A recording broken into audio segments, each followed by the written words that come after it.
Hola, ¿qué tal? Estamos en nuestro segundo video sobre éteres y nomenclatura. Vamos a ver la segunda forma de cómo llamar estos compuestos que, recordemos, presenta un oxígeno en solitario. En el video anterior vimos la forma para nombrar los éteres más básicos y esta es la forma que nos va a servir más para nombrar los éteres cuando no son la función principal. Bien, la forma para nombrar este tipo de compuestos, primero tenemos que examinar la figura, ¿sí? Y tenemos que ver las ramificaciones, cuál de estas dos es menos importante. Tenemos el éter, tenemos un metil y tenemos un etil. ¿Cómo saber cuál es menos importante? Pues es el compuesto que tiene menos carbonos, o es el grupo funcional menos importante en la tabla, o es el grupo que presenta enlace simple o triple en desmedro del enlace doble, que recordemos que privilegia sobre el enlace simple y el enlace triple. Es muy fácil de reconocer cuál es más o menos importante. El metil tiene un carbono menos que el etil, que tiene 2, por ende va a ser la cadena menos importante. A la cadena menos importante se le toma su prefijo, que es met, de metil, y se le añade el sufijo del éter, que es oxi, metoxi, y luego se completa añadiendo el nombre de este compuesto, pero no como radical, sino como si fuese parte de la cadena principal. Entonces se llamaría etano. Etano porque tiene enlace simple, y no hay que llamar etil, ya que eso sería como llamarlo como si fuese parte de una ramificación como radical. Bien, repito, se toma el grupo, la cadena menos importante, su prefijo, se le añade oxi y se completa con la ramificación restante como si fuera una cadena principal importante. ¿Sí? Vamos con un segundo ejemplo. Tenemos un ciclohexil, esto no es un benceno, un ciclohexil, un éter y un etil. ¿Cuál es menos importante? Contemos los carbonos.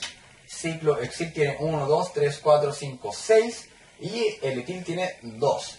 Entonces el etil es el menos importante. Nuevamente el prefijo del etil es et, se le agrega etoxi y luego este grupo funcional como si fuese el más importante. Ya no se va a llamar ciclohexil, entonces se va a llamar ciclohexano. Este compuesto se llama etoxiciclohexano. ¿Sí? Vamos a ver casos cuando el éter está dentro de un compuesto cerrado. Pueden ser ciclohexiles, cicloheptiles, ciclopentiles, etc. Aquí vemos nosotros una figura cerrada de 5 carbonos, ciclopentano, y cuando está dentro de este tipo de compuestos cerrados, simplemente se le agrega un número localizador y se va a llamar con el prefijo oxa. Como es el único éter que está en solitario, vamos a decirle a este compuesto 1, no es necesario el 1 oxa ciclopentano. No lo vayas a llamar como un radical o ciclopentil, sino como ciclopentano. ¿Sí? Y aquí tenemos un ejemplo muy parecido, solamente que le agregué otro éter más. Contamos los números localizadores, 1, 2, 3, o bien 1, 2, 3, y vamos a añadir 1,3 di, nunca olvides eso, di porque son 2, di oxa ciclopentano. ¿Sí?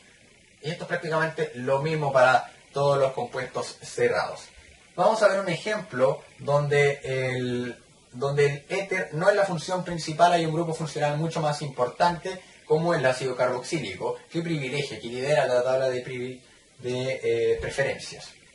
Para estos casos primero tenemos que ver dónde está el éter, está aquí.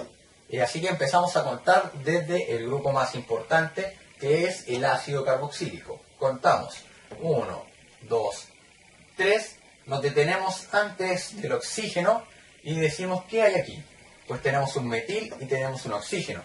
Esto es un metoxi, ¿sí? Lo vimos aquí. Esto es un metoxi, entonces comenzamos a escribir. Recuerden que todo ácido siempre comienza con la palabra ácido. Ácido 3, porque está ubicado en el 3 metoxi, y simplemente vemos cuántos carbonos tiene la cadena, 1, 2, 3, propanoico. ¿Sí? propanoico. No hay que contar el éter como un carbono más, no vayamos a decir butanoico, no, recordamos que es un oxígeno, esto no es un carbono, y tampoco mucho menos vayamos a contar el carbono del metil del éter, puesto que ya lo hemos considerado cuando decimos 3-metoxi, ¿sí?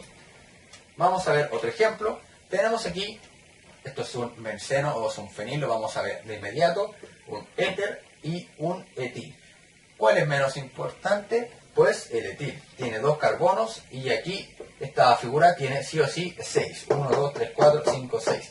Entonces, nuevamente, el prefijo de etil es et y agregamos oxi, no se ve, etoxi, y luego la otra figura que resta, o sea, este compuesto cerrado, como si fuese parte de una cadena principal. O sea, al final es un benceno. No es un fenil, es un benceno. Y último ejemplo, séptimo y último, tenemos una cadena larga, ¿sí? Pero si nos damos cuenta, aquí tenemos un oxígeno, perdón, un alcohol. Y los alcoholes como grupos funcionales privilegian sobre los éteres. Entonces comenzamos a contar desde aquí. 1, 2, 3, 4, 5, 6, 7. Es una cadena de 7 y tenemos en las posiciones 4 y 6 los éteres. Entonces primero comenzamos. 4,6, que es la posición en donde están.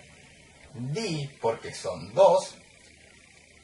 Oxa, así se llama cuando no son parte del grupo, si no son el grupo más importante de la cadena, dioxa, y luego simplemente tenemos que ver de cuánto es la cadena, qué tan largo es. En estos casos los éteres, el oxígeno en solitario, sí se cuenta como carbonos. Entonces empezamos. 1, 2, 3, 4, 5, 6, 7, heptan, hep de 7, heptan, un ol. ¿Por qué? Porque en el carbono 1 tenemos nuestro alcohol. Y eso ha sido todo. Más que nada estos sirven para nombrar todo tipo de éteres, desde los más fáciles hasta los más complejos. Y es el más útil a la hora de llamar a los éteres cuando no son parte de la cadena principal. Estos son parte de las nomenclaturas que imponen las normas UPAC.